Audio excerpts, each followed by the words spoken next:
Hello everybody, and welcome to episode, 13 of Podcast Period, the internet's worst podcast. Unlucky. Exactly. I don't have any crazy intro this week because I didn't have time to come up with one, and two, I'm too exhausted to think of one, because I just finished mowing the lawn not even an hour ago. Oh boy. Anyway, we're back, number 13.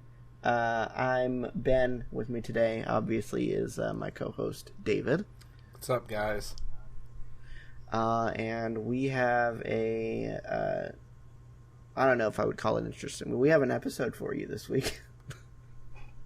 So we decided that we'd do something a little different. We don't have any, articles pulled up or anything in front of us. And we actually went ahead and watched a movie that was on Netflix. So we're going to talk about that, and then we've got a couple discussion topics that we're going to talk about. So, we'll start with the movie first, which was Cloverfield. It came out in 2008. It's like a found footage monster movie sort of thing. If you haven't seen it, spoiler warning, but you've had, 11 years to see it, so kind of your fault if you haven't seen it by now. So what did you think about it, David? I don't know. It definitely felt too drawn out. There wasn't enough action, there wasn't enough plot. It was just It went on for far too long for what it was. I mean, they could have done it totally different way than they did, and I don't know if I like it the way it was done.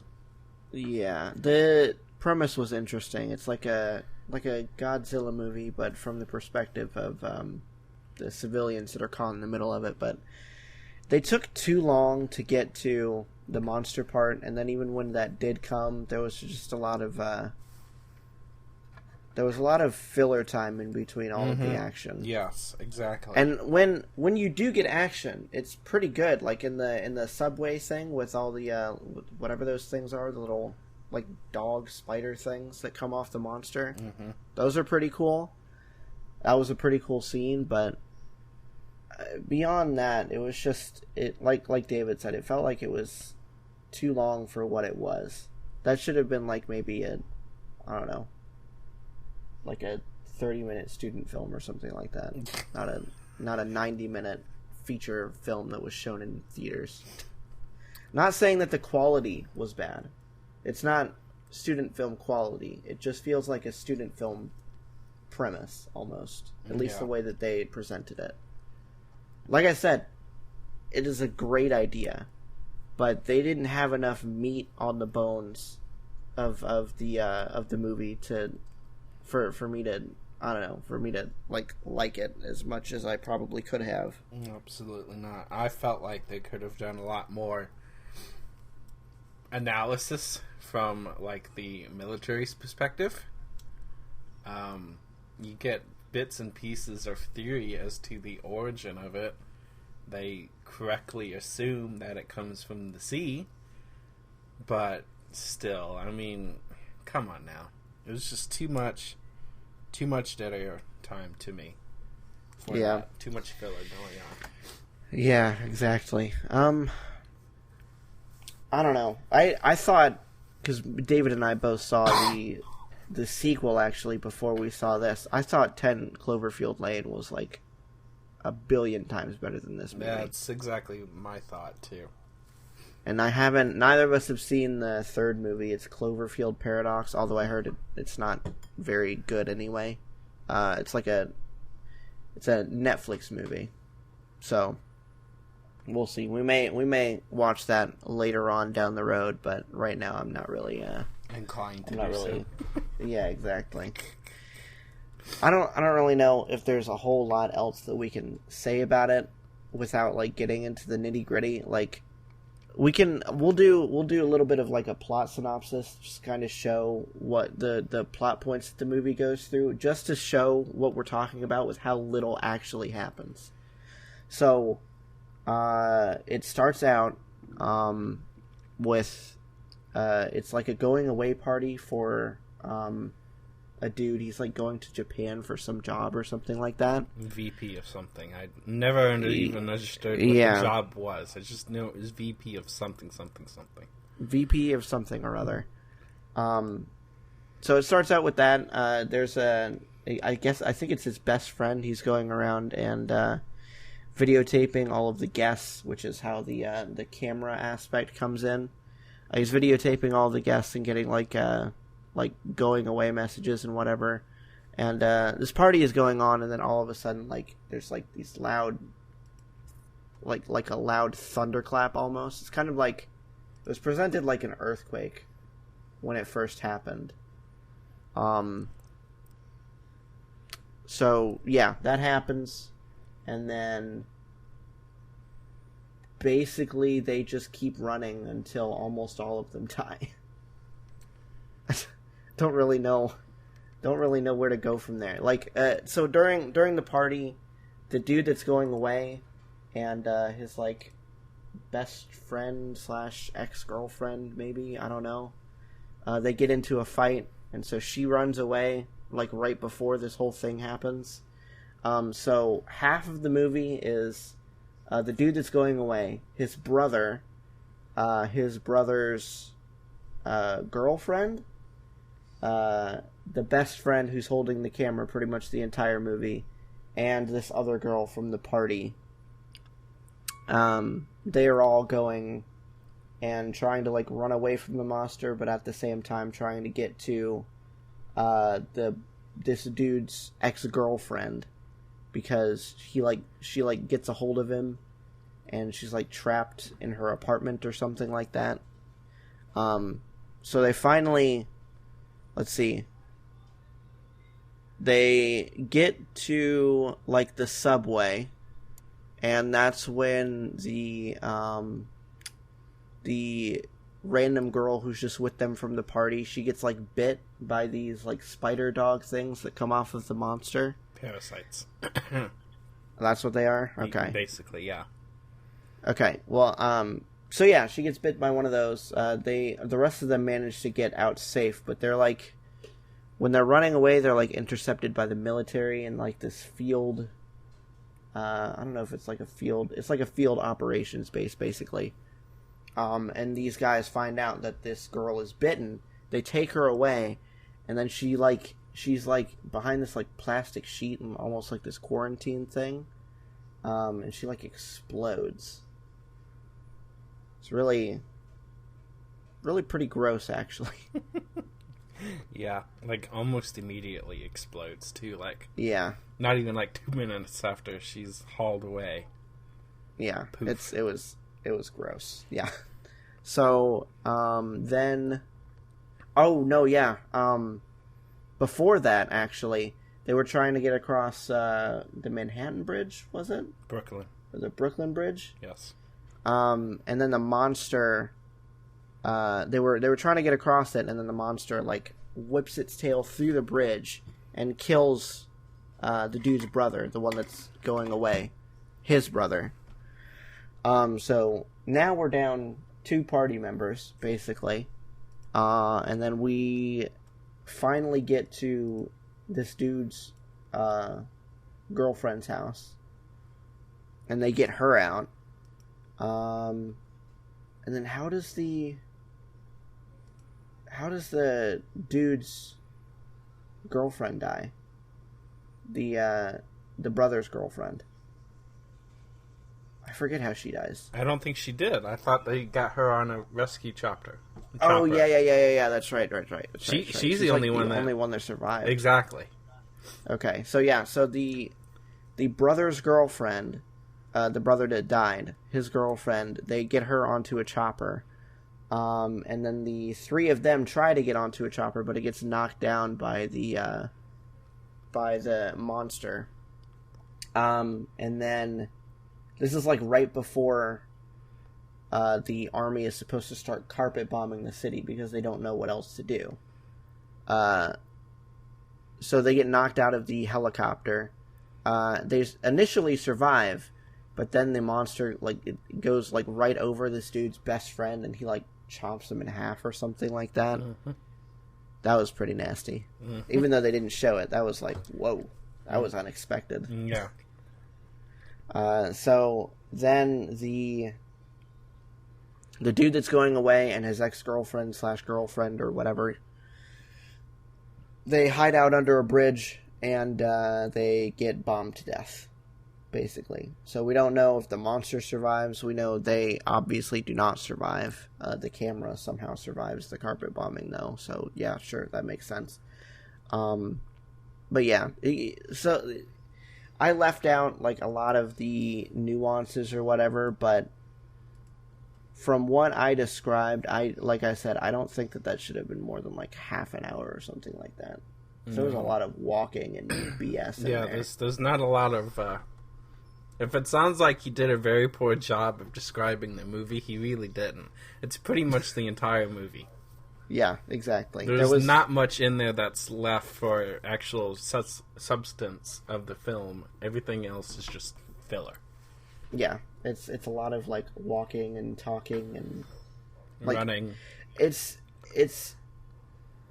good to have human interaction in a film, and this would have been a good place to do it. But they just, I don't know, it wasn't executed very well. No. It seemed maybe not forced, but I don't know. It didn't seem natural. I just didn't like it. The human interaction part, but each their own, I guess. I wanted to look this up earlier. I wonder what it got on Rotten Tomatoes. That's exactly what I'm doing now. The audience score is surprisingly well with a 68%. Rotten Tomatoes score Critics is a 77. Yeah. Wow. That's kind of interesting. I was not expecting that. I would have thought it would have been more in the 60s range, but... yeah. I don't know. Very, very, very interesting. It just... I don't know. It doesn't seem like a 77 movie to me, but whatever. I totally agree. Okay, so, I don't really think that there's anything else that we can say about this movie other than it's alright. It's not something that I'm going to go, actively seek out again, but if it was, midnight and there was nothing else on TV and I was, falling asleep and that was on, I would have been alright, sure. We'll leave that on in the background, whatever. Yeah, you're giving it a better standing than I am. I have no intention to ever watch this again. No? No. Okay. So what discussion topic did you bring this week, David? Discussion topics, huh? Well, this kind of somewhat falls into the summarizing of the last main topic, which was the aliens on the last episode. It's kind of what spurred this idea. But I asked Ben to contemplate the most logical, or at least what he believes to be the best worst case scenario for a doomsday type apocalypse for mankind, whether it be natural disasters or some kind of who knows, alien invasion, or if it's biological warfare or disease or whatever the case may be, what he thought the most likely scenario of doomsday would be. Mm-hmm. My most likely scenario definitely has to be natural disaster. Whether or not it's caused by humans with global climate change, or if it's totally 100% unpreventable natural disaster like a meteor, or giant earthquakes or volcanic eruptions or something. I think it's going to be something environmental naturally disastering occurring. Unless humans are stupid enough, which we very well may be, to kill us with biological warfare. That's the second, I believe, most likely thing to happen, is we either nuke ourselves to death or somebody invents some kind of disease in a lab and it gets out. Mm-hmm. Those are my top two. That's kind of what I was thinking. So I'm going to go through the three that I have. So I'm thinking more of a plague that like reemerges because of the anti-vaccine movement that's going on right now, which having a kid is completely and utterly ridiculous to me. Like, are you kidding? Are you sure? Especially if you know like what their argument is. Vaccines cause autism is in your genetics. You're gonna get it no matter what. You can not vaccinate your kid against measles and mumps all you want to. He's still gonna be autistic. Stupid. But there's there's proof out there that vaccines cause autism. Ben, come on now. Oh yeah, yeah. Yeah. How come I haven't seen this proof? You can take that proof and shove it up your butt. It's ridiculous. No, that is so dumb. And the people that believe this too are like so self-righteous. I see like not people that I know, but like I browse Reddit from time to time, and I like frequenting the cringe subreddits. You know what cringe is, correct? Not off the top of my head, but I can imagine it. So it can be a variety of different things, but the general gist is it's something that makes you feel on like a deep level just very uncomfortable. Okay, that's like, what I figured it was. Like there's like physical cringe, or there could be like awkward cringe, like secondhand cringe, where you like somebody's recounting like this awful thing that they accidentally did or maybe on purpose did, and you can kind of relate to it. But so there's from time to time there's like Facebook posts from these anti-vax people that people will put up, and they're creating like these fake narratives where they go to the doctor and the doctor's like, well, do you want your kids to be vaccinated?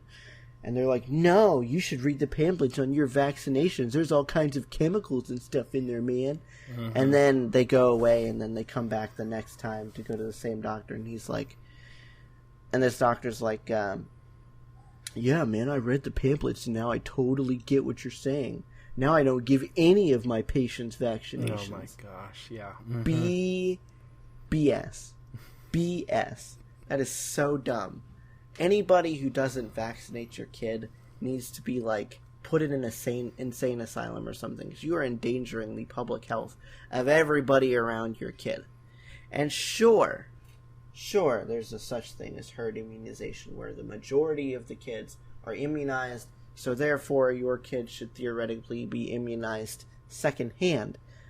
But if your kid already has the measles or something like that, and it somehow gets around these other kids' vaccines, then what are you going to do?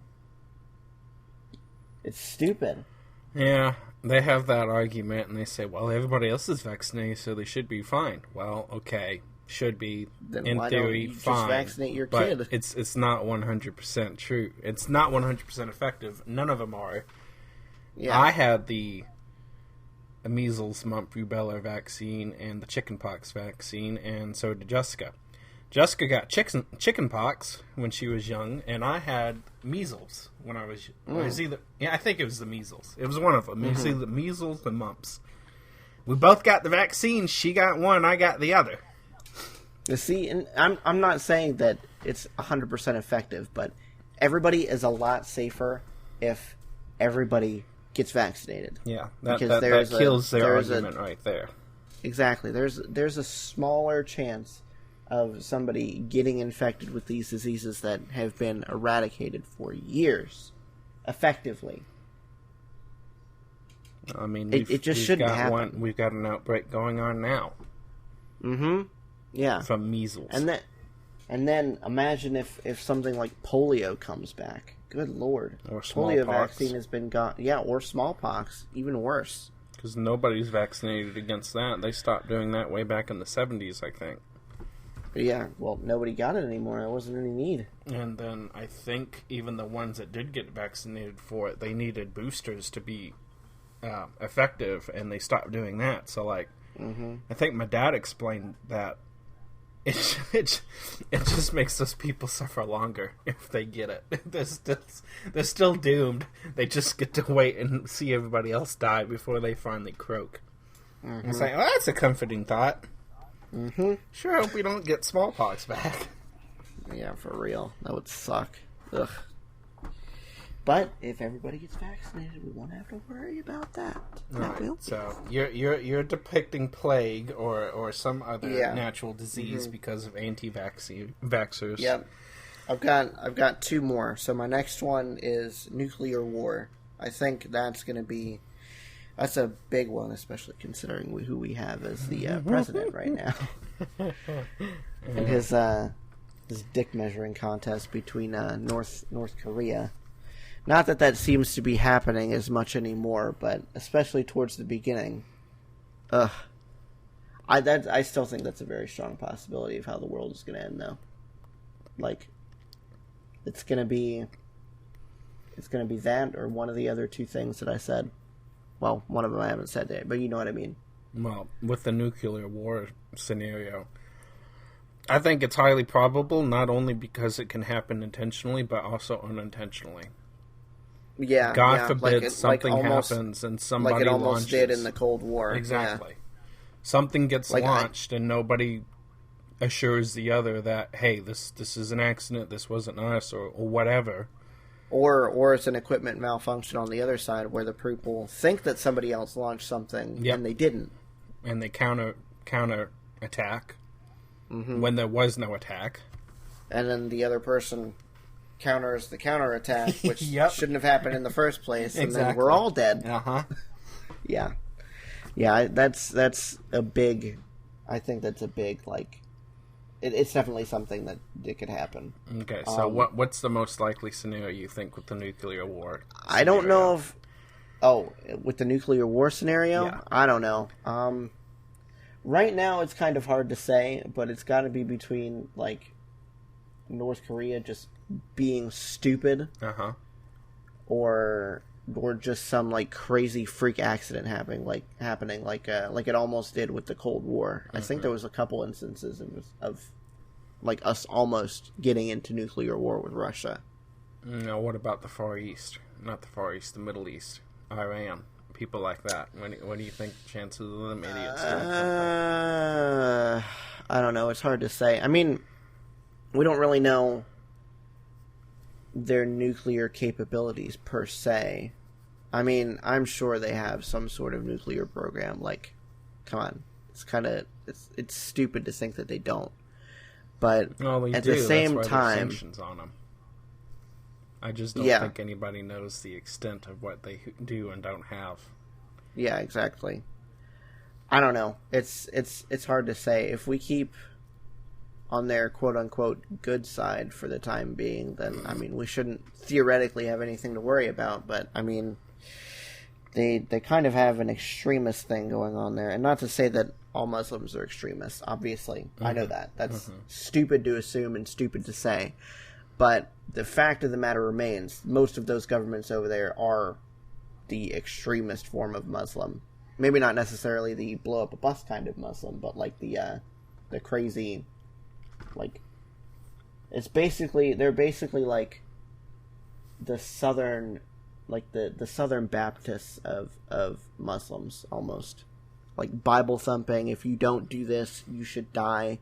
Except Southern Baptists don't stone people anymore. Not necessarily like actively pursuing or actively engaging against others who don't follow that. Exactly. Yeah. But they have a strong disdain for it. Yeah. Exactly. All right. Yeah. Next one. Okay, so the last one that I have is... It's kind of specific, but... It seems likely enough that it could happen. You know about the volcano that's under Yellowstone, right? That was one of mine. Yeah. So I think that it's a very big possibility. If neither of the two happens, then eventually this volcano is going to blow. And we're all going to die if that happens. Because that volcano is huge. Well, it is gigantic. I think it's enough to... Because it will inevitably kill the United States, North America, Mexico probably, and Canada.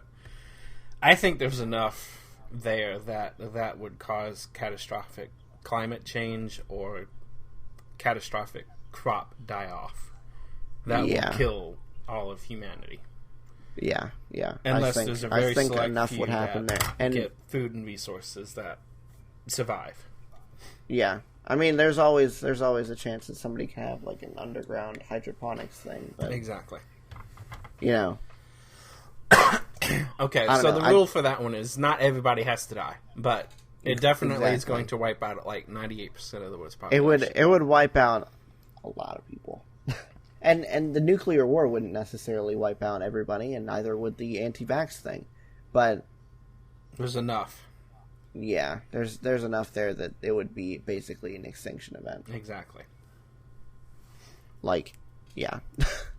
Was that the only ones that you had? Was like the nuclear war and the natural disaster sort of thing? Well, I was going to play into the natural disaster one. Yellowstone is a big probability to me that will eventually. I don't think anywhere near in the next 2, 3, 4 generations lifetime. I think that's thousands, if not hundreds of thousands of years away. Oh yeah, it will happen though. Just like I think... Now, this one's a little bit more probable as far as likely to happen. I don't think it will be anywhere near an extinction-level event unless... Now, there is a possibility.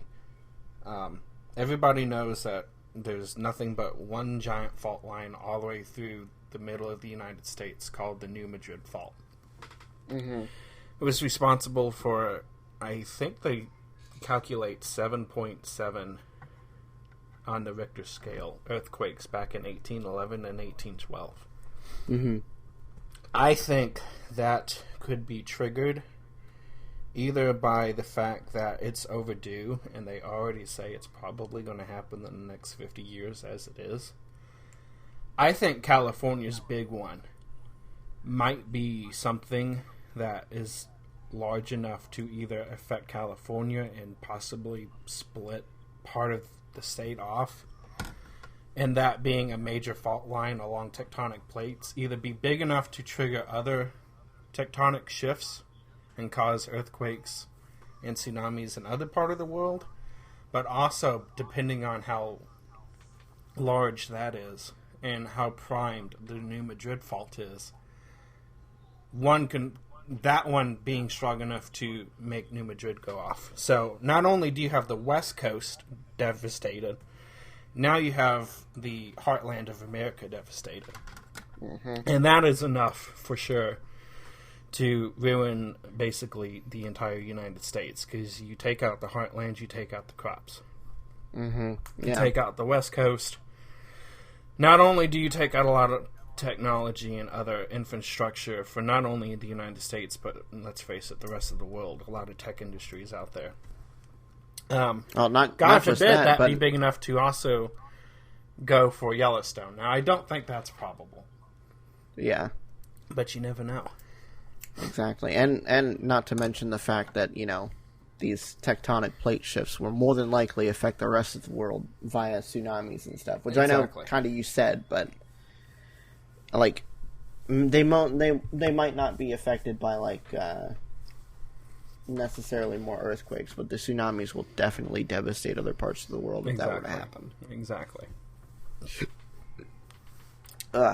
Okay, so I think what we're going to talk about next is kind of related to what we usually talk about, which is technology. But I wanted to talk about what do you think is next after we run out of things to do with silicon, as far as like CPUs and graphics cards and all that other junk goes. Where do you think we're going to go after that?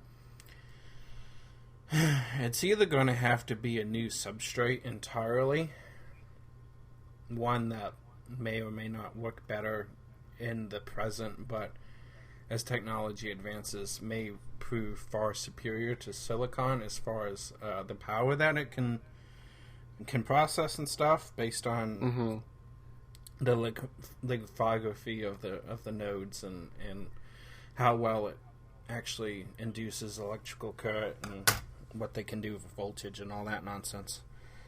I think quantum mechanics, quantum computing might be the next big step.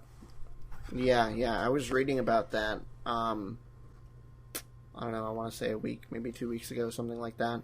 Apparently, an 8-qubit quantum computer would be faster than, like...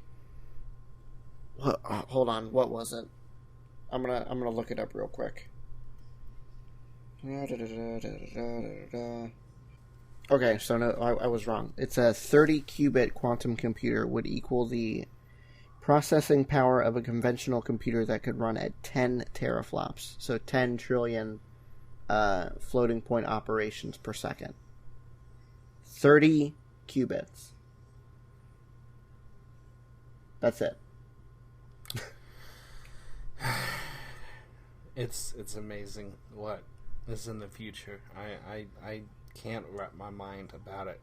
Quantum computing is hard to understand. From what I've gathered, the basic premise is in a qubit, instead of, you know how a regular bit, you can only hold a 1 or a 0. So in a qubit, you can hold a 1, a 0, a 1 and a 0, or every possible value in between 1 and 0, and store that in that bit. And I think you can store, like, more than one of these values in a single bit as well, which is why a 30-qubit quantum computer could equal 10... would equal the processing power of a conventional computer that can do 10 teraflops worth of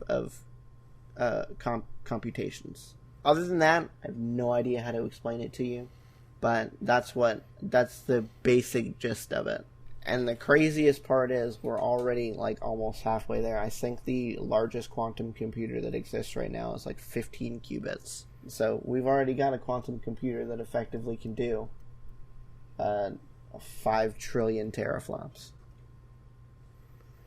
Not necessarily to say you can, like, run Windows on it or anything like that, because that's a long way off before, we're going to get a quantum computer in our house or something like that. But eventually, I think that's where conventional computing is going to go. In the next, 10 years or so? Probably not. But, I don't know. I think in the next, century, we're going to have quantum computers in our house. Easily.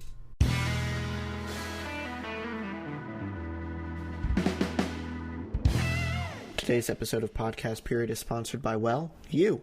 We've recently started a Patreon to help offset some of the costs of running the podcast, and you can be a part of it for as little as $1 a month. We have an exclusive Discord server, community events, a Minecraft server, and you can access episodes early as well. If you want to help out the show by throwing some money our way, just head to patreon.com/podcastperiod. Again, that's patreon.com/podcastperiod. Now back to the show.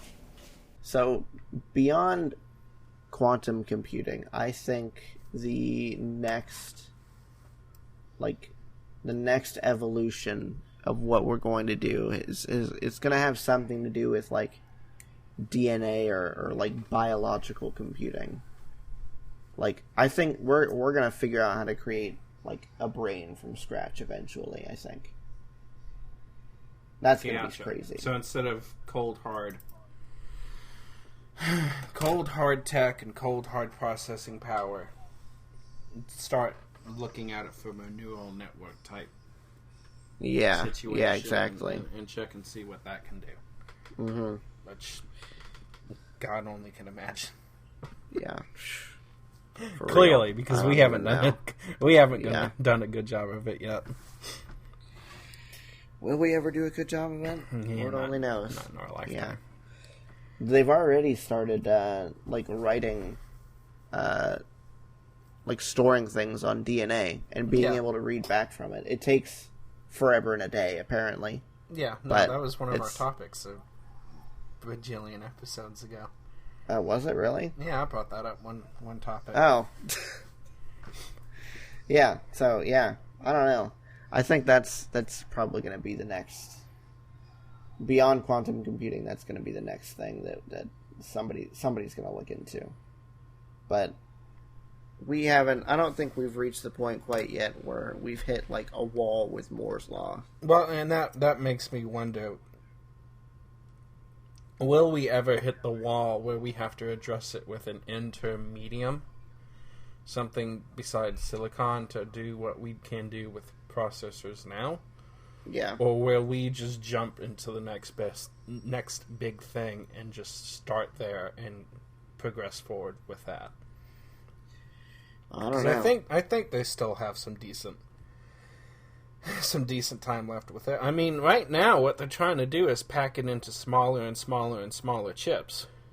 Yeah. While increasing the the processing power.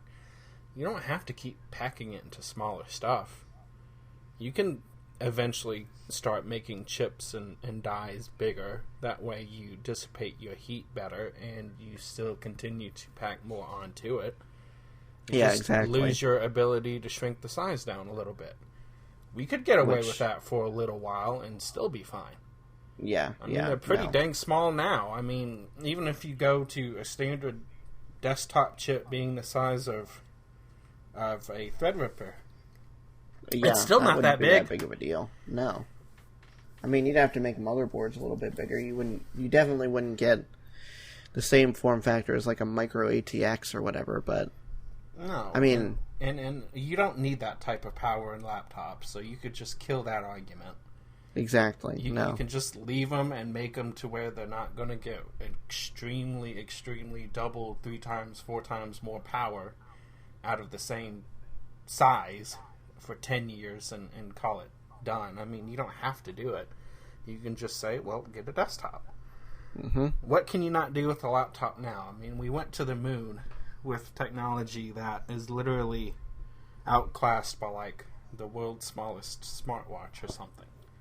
Yeah, I'm pretty sure. On a huge scale, too. A $10 Raspberry Pi would outdo the computer that sent us to the moon. Exactly. So we're fine in the interim, I think. Exactly. Yeah. Okay. So then, the last little discussion topic that we have is, as far as artificial intelligence goes, where do you think we're going to end up? Like, not necessarily like a Skynet situation, but like, what do you think the next step is that we're going to start seeing? Well, there's a few things that they probably could do to prevent a Skynet scenario in the beginning. Yeah. All you have to do, really, is, okay, if one unit becomes self-aware and develops malicious intent, as long as it doesn't have basic internet connectivity, well, what's the deal? All you have to do is limit it. And do I think it's going to happen? No. But I think that's what is coming is personal like rosy robots from the Jetsons. Just making everything in our lives easier while still providing meaningful and valuable communication. Yeah, kind of like the robots in iRobot. Exactly. Something like that. Yeah. So, robots are coming. Nobody's going to stop that. Yeah. They will become more...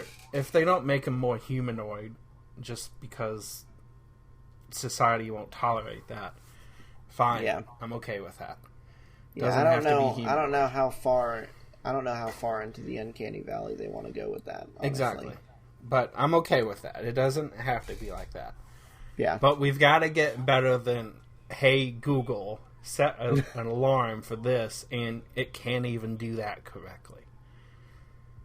This nonsense that they talk about having personal assistants making phone calls to like barbershops or other hairdressers or getting your nails done.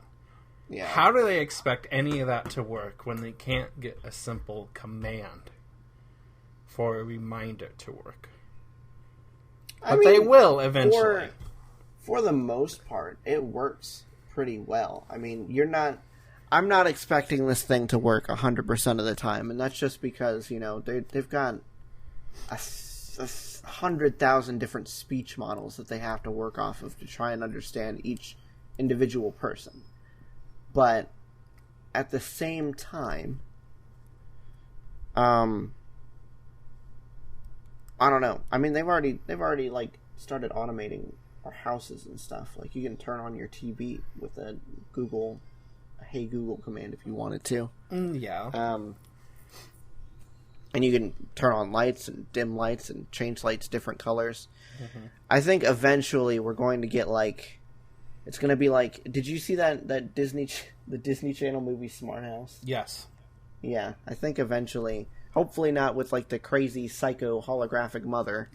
I think eventually we're going to go like that route where like from start to finish, from beginning conception to like ending construction, there's going to be a house that's from the beginning meant to be controlled with like the Google Assistant or, God forbid, Siri. Yep, no, I will kill that product before it comes to market. Siri is the one that God, it just doesn't work. No, it really doesn't. I predict it will be Google or it will be Alexa. Yeah. Not Siri. Amazon or Google would definitely be the way to go with that. Yeah. But yeah, I think eventually we're going to have like a smart house type scenario where from start to finish you can do like pretty much everything that you want to just by saying something. Like, I mean, I don't think we're going to have like food condensers or anything like that where you can say like, hey, make me a pizza, and then a pizza materializes out of thin air. But, you can do like set the oven to 350 degrees. Exactly. Or turn on the microwave at 30% power for 5 minutes or something like that. Exactly, because that's not reinventing the wheel of technology and other appliances and stuff like that. That's just using AI to accomplish what those things can already do without enforcing anything else to be invented. And then can't remember what fridge it is. Or maybe I'm just thinking of a movie. I don't even know. But like, eventually, I think it's going to get to the point where like it'll like see into your fridge and see when you're low on something and like add it to your shopping list automatically. That's where I think this is all heading towards, like a smart house type scenario. Gotcha. Yeah. So you're thinking home automation, and I'm thinking personal assistant robots that take care of everything. Yeah, I mean, it's basically the same thing, except mine is a house and yours is a robot. Exactly. Yeah, so, I don't know. I mean, there's definitely room for both of them to coexist, but I don't know. I don't know. I don't know how people would react to necessarily having to get, like, this thing that they have to keep around their house when the smart house would be like just an ideal solution as far as that's concerned, because you wouldn't have to bring anything extra into the house. You don't have to bring anything in. You don't have anything that you have to have space constraints or anything for. And theoretically you don't have anything to maintain as far as that goes too. Because you could just bake in your connectivity into everyday appliances that you're already talking about. And it's not like the connectivity itself is going to break. If the appliance breaks, and you either repair it or you get a new one.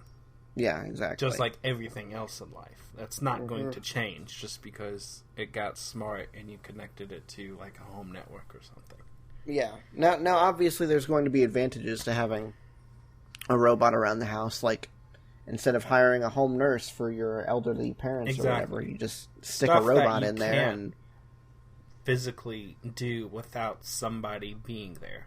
Yeah, Like your oven, you stick a robot in there. You can preheat your oven, but can your oven put the pizza on a sheet and do it for you? Mm-hmm. Yeah.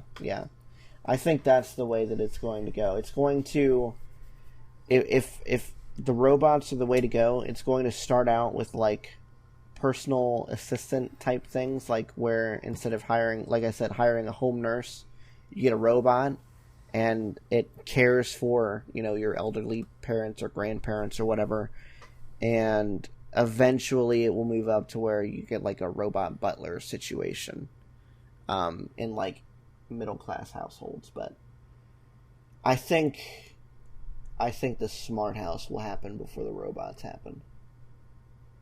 Gotcha. Yeah. So, yeah, I think that's where we're at. It was a very interesting episode. We're definitely going to do this again because it was super fun to rack my brain about these things and like try to think of, I don't know, like the natural disasters and the AI, and I mean some of this, like I said, we've already like read about, and like the DNA storage thing, we've brought it up on the podcast before, but it's just interesting to sit down and like vocalize exactly what I think is going to go on in the tech industry for the next like foreseeable future, Yeah. Now one more thing with the AI. Yeah. Because I just thought about it, but I think it'd be a really integral part of it. When's the day coming that we all get microchipped? And that chip has the ability to exist as like a code processing computer where we can have all the information we want like displayed, I don't know, holographically in front of our eyes, or maybe an augmented reality type thing where you maybe have sensors or projectors around the house or something or whatever. When's the day we get chipped and all that kind of just can be controlled by that? I don't know. Where you just think telepathically turn on the lights. I don't know if I'd want to go that route, honestly. That seems a little bit... I don't know. I just don't like that. I don't like it either, but when do you think it'll happen? Do you think it'll happen? Because I think at some point that will be the way of the future. It'll probably be a while before society comes around to that, because I ain't getting chipped. No. No. If it does happen, it's going to be like at least a century or two down the road, I think. I don't see it happening in either of our lifetimes. I don't either. Too much Big Brother conspiracy with that one.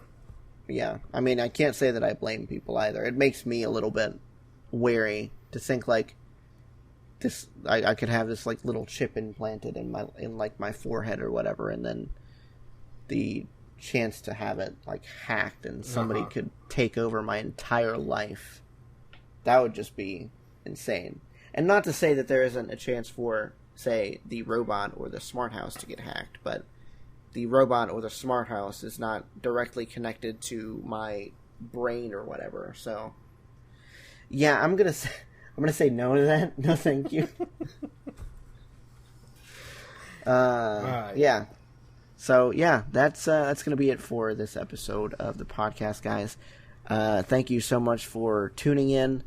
We'll have more for you next week or next episode. I don't know when we're gonna record that, but yeah, we'll see you next time. If you have a chance, wherever you're listening to us, leave us a 5-star review, especially on iTunes. Go check out our Patreon. Throw us $1 there. Yeah, see you guys next time. Bye. Bye, guys.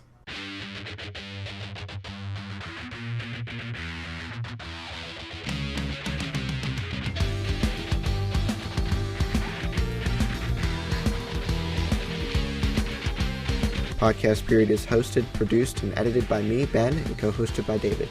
You can find me on Twitter at BenPlaysVidyaS, that's Ben Plays VIDYAS, and David is on Twitter at Car6x16. You can contact the show at Podcast Period on Twitter or email us at podcastperiodpodcast@gmail.com. Be sure to leave us a 5-star review wherever you listen to us. We'll see you guys in 2 weeks. Thanks for listening.